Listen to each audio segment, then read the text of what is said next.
Welcome to the संकल्प academy. कैसे हैं आप सब? आशा करते हैं आप सभी लोग स्वस्थ होंगे और अपनी पढ़ाई को कंटिन्यू कर रहे होंगे। तो चलिए, जैसा कि मेरे और आपके बीच में जो सफ़र चल रहा है उसी सफ़र को हंसते मुस्कुराते आगे बढ़ाते हैं। और आइएगा, आज की क्लास में कुछ नया सीखते हैं। तो मिलते हैं आपसे कुछ नए क्वेश्चन से और आज की शुरुआत करते हैं। उम्मीद करते हैं आप सभी लोग पेपर पेन लेकर बिल्कुल तैयार होंगे। तो चलिए देखते हैं कुछ नए क्वेश्चंस की तरफ। ध्यान दीजिएगा, आपके सामने दो क्वेश्चन लिखे हुए हैं। आप चाहें तो इसका आंसर बता सकते हैं और कुछ लोग बताने का प्रयास भी कर रहे हैं और बिल्कुल सही आंसर भी दे रहे हैं। चलिए क्वेश्चन को थोड़ा सा समझते हैं। आप देखोगे दोनों क्वेश्चन में एक सिमिलरिटी आ रही है। यहाँ पर भी आप देखोगे वेजेस लिखा हुआ है और आप देखेंगे सेकंड क्वेश्चन में यहाँ पर भी वेजेस लिखा हुआ है। तो बस यही कॉन्सेप्ट आपको समझना है। कॉन्सेप्ट क्लियर हुआ, आपका राइट आंसर आ जाएगा। समझते हैं इसको पहले कि ये जो वेजेस शब्द है आपका, यहाँ से दो टाइप के क्वेश्चन बनते हैं और दोनों टाइप के आपके सामने लिखे हुए हैं। वेजेस का यूज सेंटेंस में दो तरीके से हो रहा है, तो समझिएगा वेजेस के मीनिंग भी दो निकलते हैं। एक इसका मीनिंग होता है पनिशमेंट से, सजा देने से। एक इसका मीनिंग आपका होता है पनिशमेंट से। और वेजेस का जो सेकंड मीनिंग आपका निकलता है, इसका मतलब होता है पेमेंट करने से, सैलरी देने से। तो इसका दूसरा मीनिंग आपका आता है सैलरी को लेकर। अब आप बस ये समझ लीजिए कि जब इसका सेंस पनिशमेंट होगा तो आप याद रखना, इसके साथ आप जो वर्ब लगाएंगे ये आपकी वर्ब हो जाएगी सिंगुलर। याद रखना, इसके साथ आप वर्ब लगाएंगे सिंगुलर।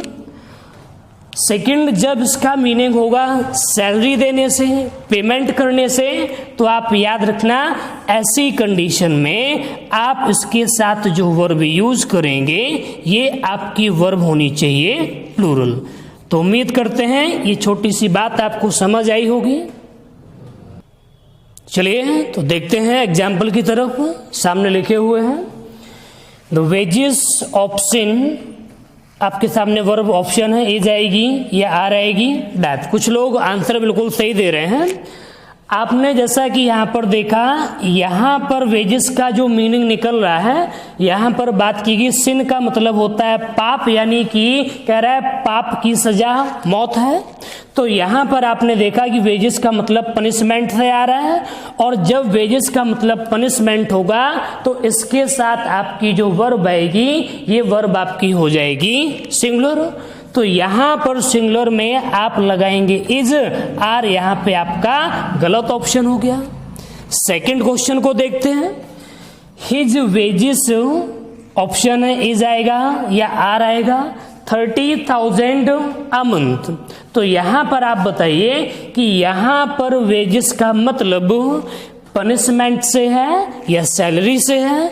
तो आप कह रहे हैं यहाँ पर इसका मतलब सैलरी से है, बिल्कुल सही है। और जब वेजेस का मतलब सैलरी होगा तो आपकी वर्ब कैसी आएगी, प्लूरल। तो यहाँ पर प्लूरल में आप इज लगाएंगे कि आर लगाएंगे, बिल्कुल राइट आंसर। यहाँ पर वर्ब आपकी आएगी आर, यहाँ पर अगर आप इज लगाएंगे तो ये आपका गलत ऑप्शन हो जाएगा। तो याद रखिएगा, यहाँ से आपके एग्जाम में कभी कभी क्वेश्चन पूछ देता है। तो उम्मीद करते हैं आपको एक छोटा सा पॉइंट क्लियर हो गया। चलिए आइए मिलते हैं आपसे नए रूल के साथ। चलिए तो देखते हैं अपना नया रूल। आपके सामने कुछ शब्द लिखे हुए हैं। आप इन शब्दों को या तो नोट डाउन कर लें या इन शब्दों का आप स्क्रीनशॉट ले लें, क्योंकि ये रूल जो आपको बताने जा रहे हैं यहाँ से आपके एग्जाम में कई बार क्वेश्चंस पूछे गए हैं, कई क्वेश्चंस आएंगे। तो इस रूल्स को आप बेहद ध्यान से देखिएगा और समझिएगा। चलिए देखते हैं रूल की तरफ। लिखा हुआ है with, together with, along with, as well as, and not, rather than, besides, unlike, but, in addition to. अब ये देखते हैं कि इन शब्दों से या कह लो इन कंजंक्शन से आपके एग्जाम में क्या क्वेश्चन बनता है, गलतियां कैसे बनती हैं। तो चलिए समझते हैं कि जब कभी भी आपके एग्जाम में अगर ये शब्द आएंगे तो आप एक बात याद रखिएगा कि इन शब्दों से हमेशा दो सब्जेक्ट जुड़ते हैं।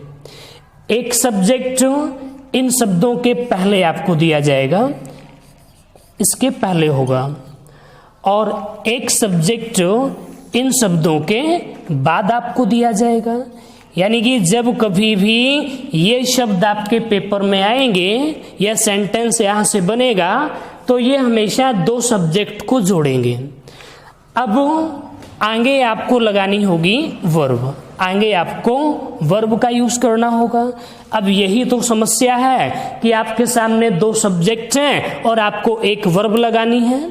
वर्ब किस सब्जेक्ट के हिसाब से लगाएंगे, यानी कि आपके सामने तो दो सब्जेक्ट हैं, तो आपको बता दें जब कभी भी ऐसा क्वेश्चन आपके सामने आ जाए तो आपको बिल्कुल हंसते मुस्कुराते आंसर देना है कि आपकी वर्ब हमेशा फर्स्ट सब्जेक्ट के हिसाब से आप लगाएंगे, क्योंकि इस टाइप के क्वेश्चन में यही आपका मेन सब्जेक्ट होता है। इस टाइप के क्वेश्चन में आप यहां पर कभी भी इस सब्जेक्ट के हिसाब से वर्ब नहीं लगाएंगे। जो भी वर्ब आपकी यहां पर आएगी ये वर्ब हमेशा आप इस पहले वाले सब्जेक्ट के अकॉर्डिंग लगाएंगे। उम्मीद करते हैं ये बात आप समझ गए होंगे। तो चलिए आइए मिलते हैं इन्हीं शब्दों के कुछ एग्जाम्पल के साथ। देखिएगा आपके सामने कुछ एग्जाम्पल्स लिखे हुए हैं। जैसे कि आप देखोगे पहला एग्जाम्पल आपके सामने लिखा हुआ है द कर्नल, कह लीजिए the colonel together with 4 soldiers. आपको यहाँ पर वर्ब लगानी है। वर्ब के ऑप्शन दिए गए हैं, वॉज आएगा या वर आएगा, किल्ड। चलिए पहले आप लोग बताने का प्रयास करिए। जो रूल आपने पढ़ा है उसी रूल के बेस पर आपको क्वेश्चन दिया गया है। आपको देखना है कि आपके दो सब्जेक्ट किन शब्दों से जुड़े हुए हैं और आपको किस सब्जेक्ट के हिसाब से अपनी वर्ब लगानी है। तो चलिए देखते हैं। कुछ लोगों का आंसर भी बिल्कुल सही आ रहा है। देखिएगा यहाँ पर लिखा है। अब आपने यहाँ पे देखा कि आपका एक शब्द लिखा हुआ है टुगेदर विद। ध्यान दीजिएगा, टुगेदर विद। आपने देखा कि एक सब्जेक्ट आपका ये है कर्नल, एक सब्जेक्ट आपका ये हो गया और दूसरा सब्जेक्ट आपका हो गया 4 सोल्जर्स। तो दूसरा सब्जेक्ट आपको दिया गया है, ये लिखा हुआ है 4 सोल्जर्स, ये आपका हो गया एक और सेकंड सब्जेक्ट हो गया। अब आप केवल इतना बताइए कि वर्ब कर्नल के हिसाब से लगाई जाएगी या 4 सोल्जर्स के हिसाब से।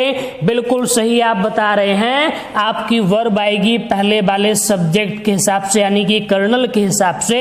तो आप यहां पर राइट आंसर देंगे। ये आपका सब्जेक्ट सिंगुलर है तो यहां पर आपका आंसर हो जाएगा वॉज। वर लगाना यहां पे गलत हो जाएगा। बहुत सही।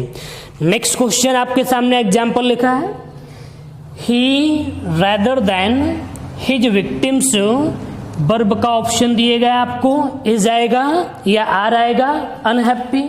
फिर से सेम प्रोसेस है, बस केवल कुछ शब्द चेंज हुए हैं। तो आपने देखा यहाँ पे कि रादर देन से दो सब्जेक्ट आपके जुड़ रहे हैं। एक सब्जेक्ट आपका हो गया ही और एक सब्जेक्ट आपका हो गया हिज विक्टिम्स। और आपको क्या बताया था कि जब इन शब्दों से कभी भी आपके दो सब्जेक्ट जुड़ेंगे तो आपकी जो वर्ब आएगी वो वर्ब आप लगाएंगे पहले वाले सब्जेक्ट के हिसाब से। तो यहां पर आपने देखा ही आ रहा है, इसके हिसाब से आपका राइट ऑप्शन क्या हो जाएगा, बिल्कुल सही। आपकी वर्ब यहां पर हो जाएगी इज। ही के साथ इज आएगा, आर नहीं आएगा। आर यहां पर अगर आप लगाएंगे तो ये गलत हो जाएगा। लास्ट एग्जाम्पल है आपके सामने Rohan as well as his friends. Verb दिए गए हैं विद ऑप्शन के साथ, आपको वॉज आएगा या वर आएगा, अवेलेबल फॉर कमेंट। चलिए आप लोग आंसर दीजिए। बिल्कुल सही आंसर आ रहे हैं आप लोगों के। कुछ लोग कह रहे हैं कि यहाँ पर वॉज आएगा, बिल्कुल सही आंसर आपको बता दें आपका है यहां पर आपका राइट आंसर वॉज ही होगा, वर यहां पे गलत हो जाएगा, क्योंकि सेम प्रोसेस है। आपने देखा कि एज वेल एज से दो सब्जेक्ट आपके जुड़ रहे हैं, एक सब्जेक्ट आपका हो गया रोहन और सेकंड सब्जेक्ट आपका हो गया हिज फ्रेंड्स। तो आप इतना याद होगा आपको कि यहां पर जो आप वर्ब लगाएंगे वो रोहन के हिसाब से आएगी, ये वर्ब आपकी हिज फ्रेंड्स के हिसाब से नहीं आएगी। तो यहां पर आपका राइट ऑप्शन हो गया वॉज। चलिए, तो उम्मीद करते हैं कि आपको ये कॉन्सेप्ट बिल्कुल क्लियर हो गया होगा। आपके एग्जाम में अगर इन शब्दों को लेकर कोई क्वेश्चन आएगा तो आशा करते हैं आप उसका आंसर बिल्कुल करेक्ट देंगे। और मिलते हैं आपसे नेक्स्ट रूल के साथ। आपका अगला रूल आपके सामने है, देखिएगा, समझते हैं इस रूल को भी। लिखा हुआ है और, नॉर, ईदर और, neither nor, not only but also. यहां से भी आपके एग्जाम में कई क्वेश्चंस पूछे गए हैं, तो कहीं ना कहीं ये रूल भी आपके लिए बेहद जरूरी है और इम्पोर्टेंट है। तो चलिए समझते हैं कि इन शब्दों से आपके एग्जाम में कैसे क्वेश्चन बनता है, क्या गलतियां आती हैं, और अगर गलतियां आएंगी तो उन गलतियों को हम कैसे बताएंगे और कैसे सही करेंगे। ध्यान दीजिएगा, आपको बताएं कि अगर यहां से आपके पेपर में या क्वेश्चन में कोई भी शब्द आपको दिया जाता है, जितने शब्द आपके सामने लिखे हुए हैं, तो आपको क्या करना है, क्वेश्चन कैसे बनेगा पहले समझते हैं। कि जब कभी भी ये शब्द होंगे तो इनके साथ भी आपको दो सब्जेक्ट दिए जाएंगे। दो सब्जेक्ट कैसे, जैसे अगर बात करें और नॉर की, तो यहां पर और के बाद एक सब्जेक्ट होगा और के पहले भी आपको एक सब्जेक्ट दिया जाएगा। अगर मान लो क्वेश्चन नॉर से बना तो नॉर के बाद एक सब्जेक्ट होगा और नॉर के पहले भी आपको एक सब्जेक्ट दे दिया जाएगा। ध्यान दीजिएगा बातों पे। अब यहां पर कुछ आपको यहाँ पे पेयर वर्ड है आपके, कोरिलेटिव कंजंक्शन आप इनको कह सकते हैं। तो यहां पर लिखा हुआ है ईदर और, यहां से भी आपके दो सब्जेक्ट जुड़ेंगे। एक सब्जेक्ट आपका यहां पर आपको दिया जाएगा और दूसरा सब्जेक्ट आपको यहां पर आपको दिया जाएगा। सेम प्रोसेस होगी इन तीनों शब्दों के साथ आपका, कि आपको दो सब्जेक्ट यहां पर जुड़े दिखाई देंगे और आपको करना क्या है, ध्यान दीजिएगा। जब ऐसा क्वेश्चन बन जाए कि आपके सब्जेक्ट आपके सामने दो दिए गए हैं, अब आपको क्या करना है कि आगे आपको यूज करनी होगी इन सभी क्वेश्चंस जितने भी आपके यहां से बन सकते हैं, आपको आगे लगानी होगी वर्ब। तो ध्यान देना कि जब आप वर्ब लगाएंगे तो पहले तो आप कंफ्यूज होंगे कि सब्जेक्ट दो हैं, अब वर्ब किसके हिसाब से लगाएं। आपने इसके पहले रूल पढ़ा था, उसमें भी यही प्रोसेस थी, लेकिन ये रूल उससे थोड़ा सा अलग है, उसके अपोजिशन में आप कह सकते हैं। तो यहां पर आप जब कभी भी वर्ब लगाएं तो बस आप एक चीज ध्यान रखना कि वर्ब किस सब्जेक्ट के नजदीक है। आप देखोगे कि जब आप वर्ब लगाएंगे तो वर्ब हमेशा बाद वाले सब्जेक्ट के नजदीक आपको मिलेगी, क्योंकि पहले वाला सब्जेक्ट तो दूर हो गया।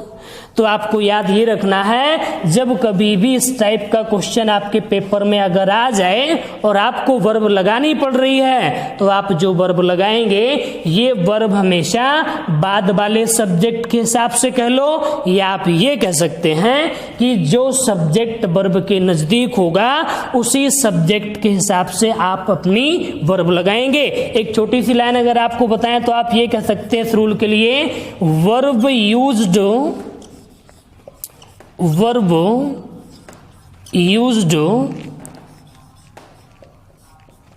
with the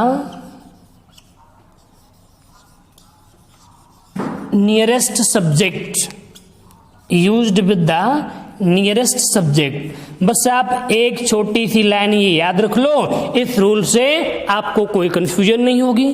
सीधा सीधा यहाँ पे लिखा है कि वर्ब आप उस सब्जेक्ट के हिसाब से लगाएंगे जो सब्जेक्ट वर्ब के नजदीक होगा, सारी समस्या खत्म।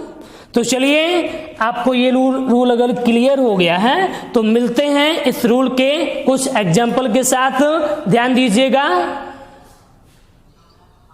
देखिएगा आपके सामने 4 एग्जाम्पल लिखे हुए हैं, ध्यान से देखिएगा सभी लोग, और आप सभी लोग इन क्वेश्चंस में विद ऑप्शन के साथ आपको दिए गए हैं बताने का प्रयास करें। जैसा कि पहला क्वेश्चन आपके सामने लिखा हुआ है, neither the captain nor his man. यहाँ पर आपको देखिए वर्ब के ऑप्शन दिए गए हैं, बिल्कुल आसानी से आप बता सकते हैं, इज या आर अफ्रेड ऑफ फाइटिंग। तो चलिए पहले आप लोग इसका आंसर दीजिए, और बिल्कुल सही, कुछ लोगों के आंसर बिल्कुल सही आ रहे हैं, बहुत बढ़िया, क्या बात है। तो यहाँ पर कुछ लोग कह रहे हैं राइट आंसर इज होगा, आपको बता दें आप बिल्कुल सही हैं, राइट ऑप्शन आपका इज ही होगा, यहाँ पर आर नहीं आएगा। चलिए थोड़ा समझते हैं कैसे हुआ ये। आपने यहाँ पर देखा कि नीदर द कैप्टन, एक सब्जेक्ट आपका ये हो गया कैप्टन, नॉर हिज मैन दूसरा सब्जेक्ट आपका ये हो गया। और आपको एक बात समझाई थी, आपको याद होगा कि जब कभी भी ईदर और, neither nor, not only but also, यहां से आपका क्वेश्चन बनेगा, आपके सामने 2 सब्जेक्ट होंगे, तब आपको मैंने बताया था कि जो सब्जेक्ट वर्ब के सबसे नजदीक होगा आप उसी के हिसाब से वर्ब लगाएंगे। तो आप यहां पर देखिए कि वर्ब के सबसे नजदीक हिज मैन ये है आपका सब्जेक्ट, या वर्ब के सबसे नजदीक द कैप्टन लिखा हुआ है, बिल्कुल सही। यहां पर आप देखोगे वर्ब के नजदीक ये वाला सब्जेक्ट है, इसी के हिसाब से आप वर्ब लगाएंगे। यहां पे आपको कैप्टन से कोई लेना देना नहीं है। नेक्स्ट क्वेश्चन की तरफ चलते हैं, ये आपके एग्जाम में आया हुआ क्वेश्चन है, लिखा हुआ है आर सक्सेस और आर फेलियर, विद ऑप्शन के साथ आपको दिया गया है, डिपेंड आएगा या डिपेंड्स आएगा अपॉन यू। बताइए आप लोग, प्रयास करिए, बिल्कुल सही, कुछ लोगों के आंसर बिल्कुल सही आ रहे हैं, कह रहे हैं कि यहां पर जो आपका राइट आंसर होगा वो डिपेंड्स होगा, बिल्कुल सही है। आप लोग इसको भी थोड़ा समझ लें। आपने देखा यहां पर और लगा हुआ है, अभी हाल आपको समझाया था कि और लगा हुआ है। देखो एक सब्जेक्ट आपका और के बाद हो गया और एक सब्जेक्ट आपका और के पहले हो गया, लेकिन आपको क्या बताया था कि जो सब्जेक्ट वर्ब के नजदीक होगा आप उसी के हिसाब से अपनी वर्ब लगाएंगे। तो आप ये बताओ यहां पर वर्ब के नजदीक फेलियर है या सक्सेस है, तो देखो साफ साफ दिखाई पड़ रहा है ये वर्ब है और ये सब्जेक्ट है, तो यहां पर आपकी जो वर्ब आएगी वो फेलियर के हिसाब से आएगी, और ये एक आपका सिंगुलर अनकाउंटेबल नाउन है, तो आपकी वर्ब हो जाएगी फेलियर के हिसाब से, जो कि बिल्कुल सही है, राइट ऑप्शन डिपेंड्स हो जाएगा।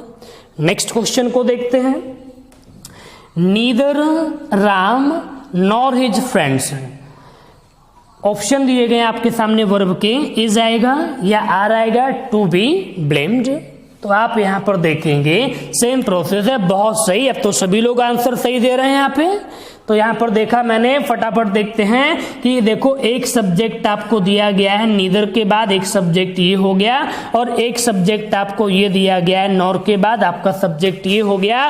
तो फटाफट बस आप इतना बता दीजिए कि आपकी जो वर्ब है वो राम के हिसाब से लगाएं या राम के दोस्तों के हिसाब से, यानी कि हिज फ्रेंड्स के हिसाब से। बिल्कुल सही, यहां पर आपकी वर्ब आएगी हिज फ्रेंड्स के हिसाब से।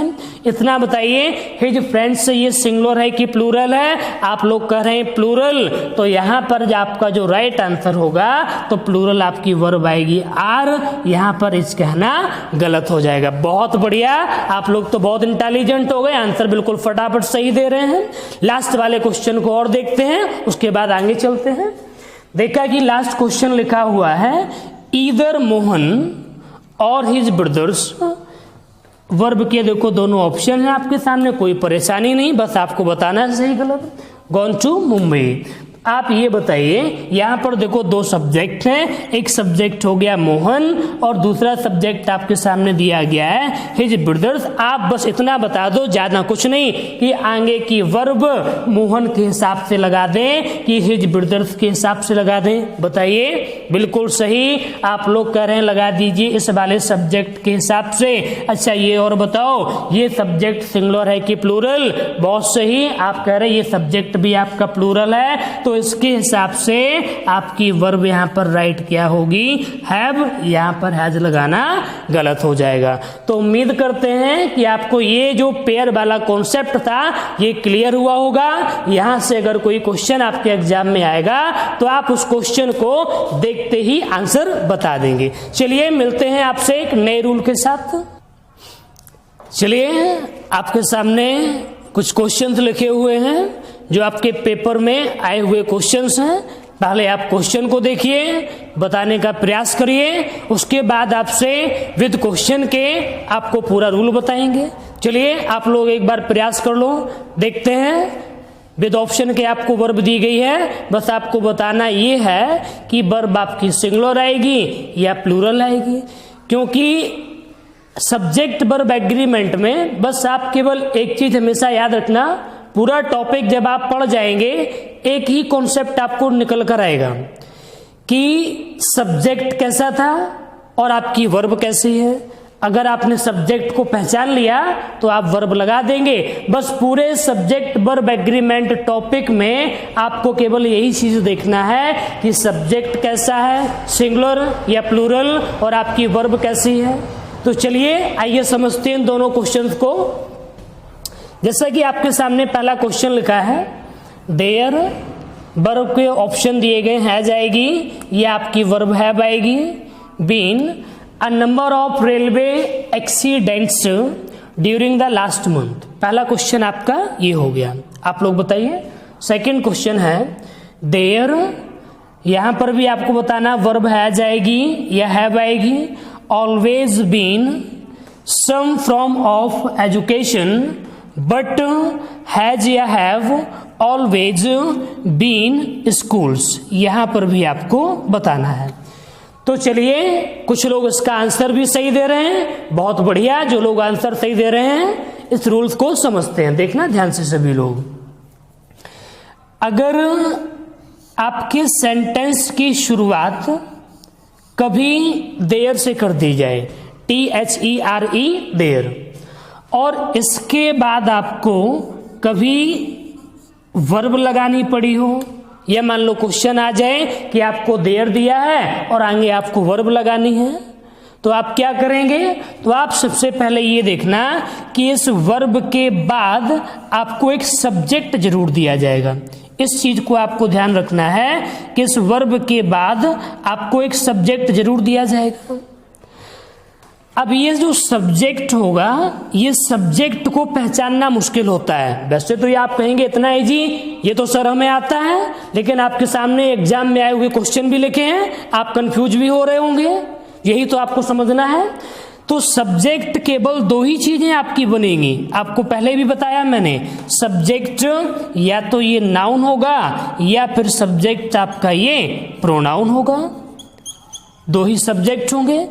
अब आपको करना क्या है कि जब ऐसा क्वेश्चन आपके सामने आ जाए कि क्वेश्चन की शुरुआत हो रही है आपकी देयर से और आगे आपको वर्ब लगानी है, आगे आपको सब्जेक्ट भी दिया है, आप क्या करेंगे कि आपकी ये जो वर्ब होगी, ये वर्ब हमेशा इस सब्जेक्ट के अकॉर्डिंग लगाई जाती। जैसा आगे आपका सब्जेक्ट होगा वैसे ही आगे आपकी, मतलब ये जो वर्ब है वैसे ही आपकी वर्ब आएगी।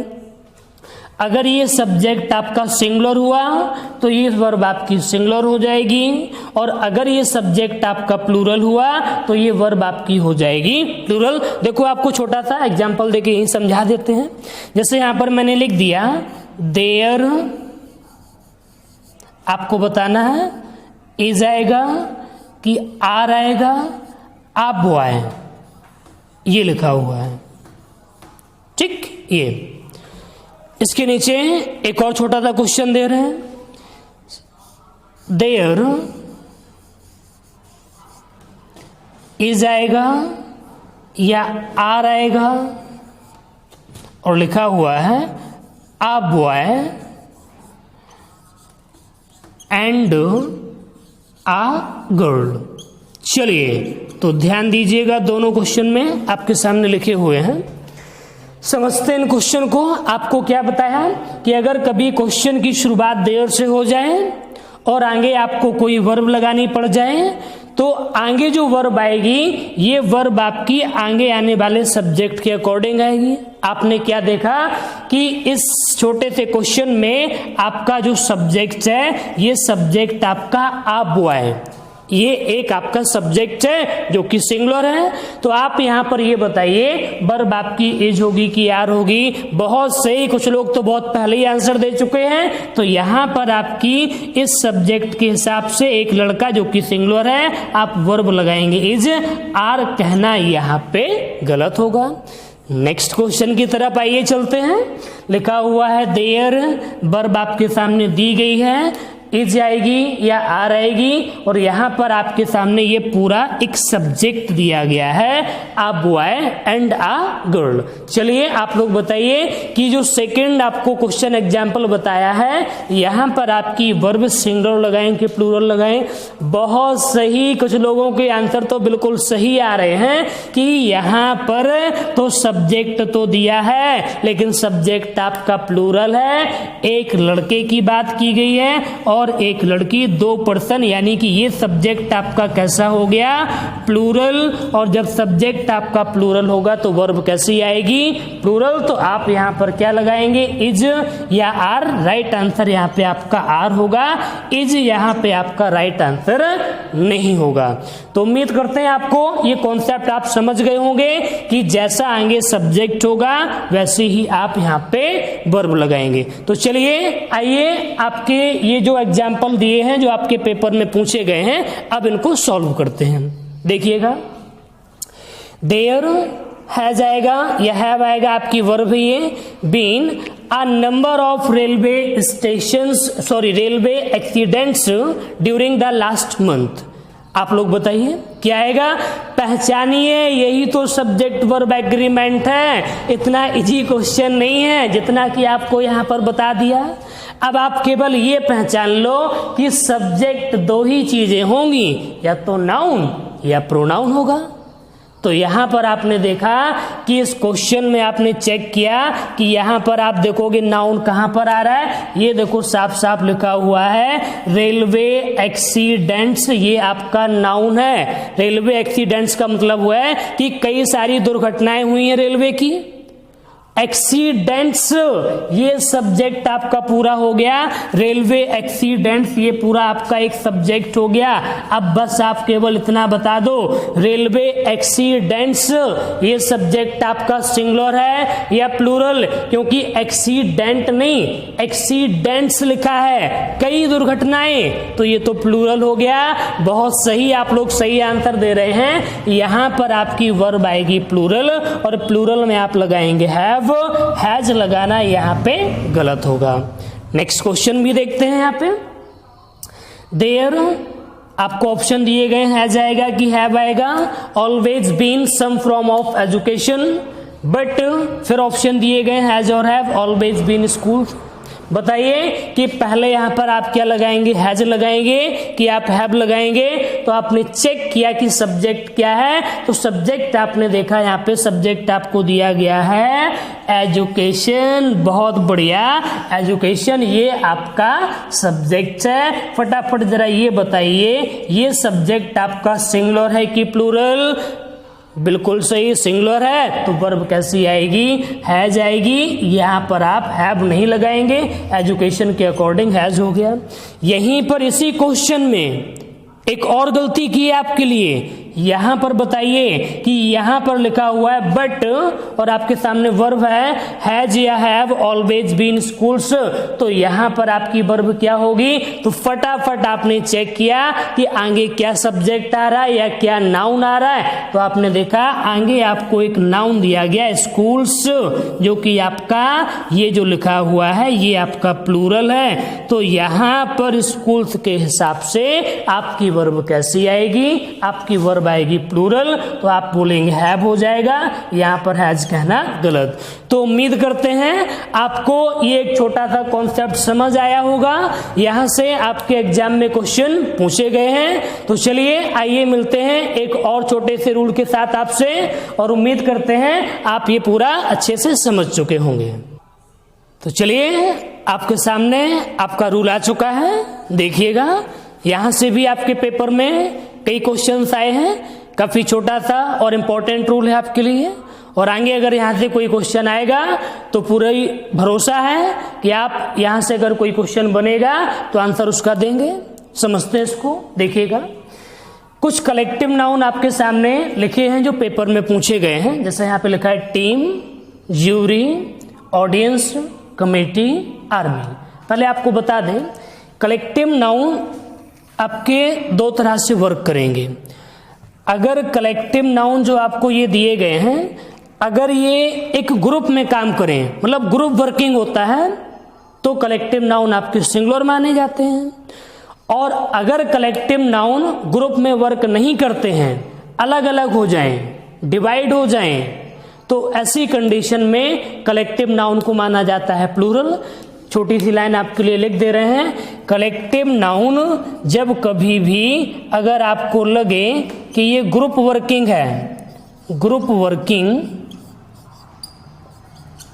ये ग्रुप वर्किंग टुगेदर, ऐसी कंडीशन अगर आए तो कलेक्टिव नाउन आपके माने जाते हैं सिंगुलर। इस कंडीशन में कलेक्टिव नाउन को माना जाता है सिंगुलर। तो ऐसी कंडीशन में आप इसके साथ वर्ब लगाएंगे सिंगुलर। याद रखना कि जब कलेक्टिव नाउन एक ग्रुप में कभी वर्क करें, एक साथ मिलकर काम करें, तो कलेक्टिव नाउन को माना जाता है सिंगुलर और इसके साथ वर्ब आती है सिंगुलर। सेकंड यहां पर क्या बनता है कि अगर कलेक्टिव नाउन ग्रुप में वर्क ना करें, अलग अलग राय दें, अलग अलग ओपिनियन, डिफरेंट आपका यहां पर जब हो जाए, तो याद रखना जब यहां पर आपको कभी ऐसा लगे ग्रुप नॉट वर्किंग, जब आपको लगे कि साथ में काम नहीं कर रहे हैं, ग्रुप नॉट वर्किंग टुगेदर,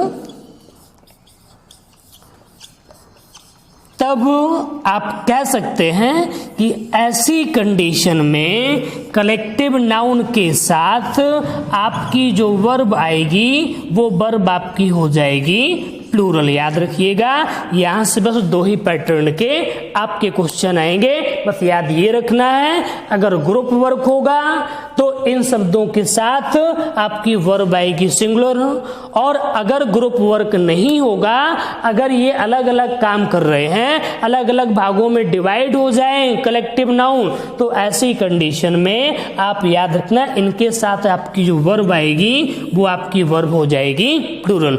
उम्मीद करते हैं ये छोटी सी बात आपको समझ आई होगी। ये कुछ इंपॉर्टेंट कलेक्टिव नाउन भी हैं, आप इनको नोट कर लीजिएगा। चलिए इनके छोटे से कुछ एग्जाम्पल देखते हैं और आप सभी लोग तैयार रहिए। चलिए आपके एग्जाम्पल आपके सामने लिखे हुए हैं, बेहद ही इजी एग्जाम्पल हैं, आप लोग बताने का प्रयास करिए।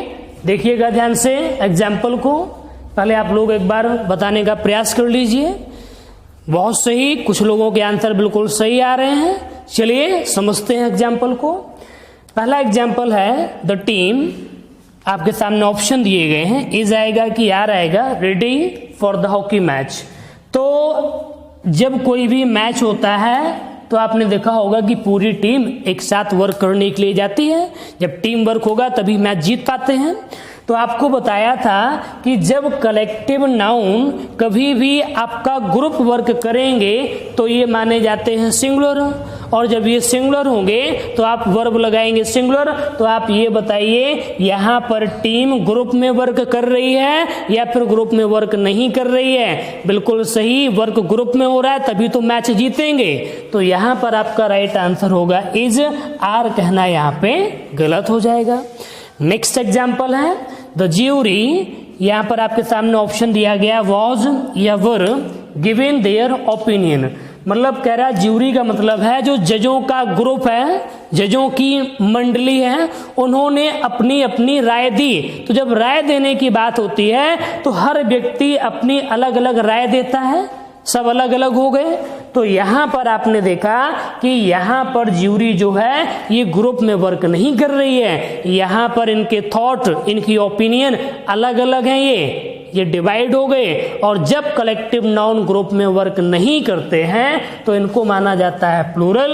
और आप इसके साथ वर्ब आपकी आनी चाहिए प्लूरल, तो आप यहां पर लगाएंगे वर, वॉज कहना यहां पे गलत हो जाएगा। लास्ट एग्जाम्पल है आपके सामने छोटा सा, द कमेटी और वर्ब आपके सामने इज और आर डिवाइडेड, यहां पर आपको दिया गया है। अब आप बताइए, इसका आंसर तो आपने बहुत पहले ही बता दिया। यहां पर कमेटी आपकी डिवाइड हो रही है, और डिवाइड होने का मतलब ये है कि भैया ये काम में एक साथ नहीं है, इनका जो वर्क है ये अलग अलग हो गया। तो यहां पर जब अलग अलग होंगे वर्ब आएगी प्लूरल, राइट आंसर यहां पे आपका हो जाएगा आर। यहां पर अगर आप इज कहेंगे तो आपका ऑप्शन गलत हो जाएगा। तो चलिए, उम्मीद करते हैं कि आज के ये रूल आपको समझ आए होंगे, आपने समझने का प्रयास किया होगा, और मुझे पूरा भरोसा है कि इन रूल्स से अगर आपके एग्जाम में कोई भी क्वेश्चन आएगा तो आप उसका आंसर देखते ही बता देंगे। तो आज का मेरा और आपका सफर यहीं तक होगा। नेक्स्ट डे नेक्स्ट क्लास में आप सभी से फिर मुलाकात होगी। तब तक आपके लिए यहीं तक है। बहुत बहुत धन्यवाद।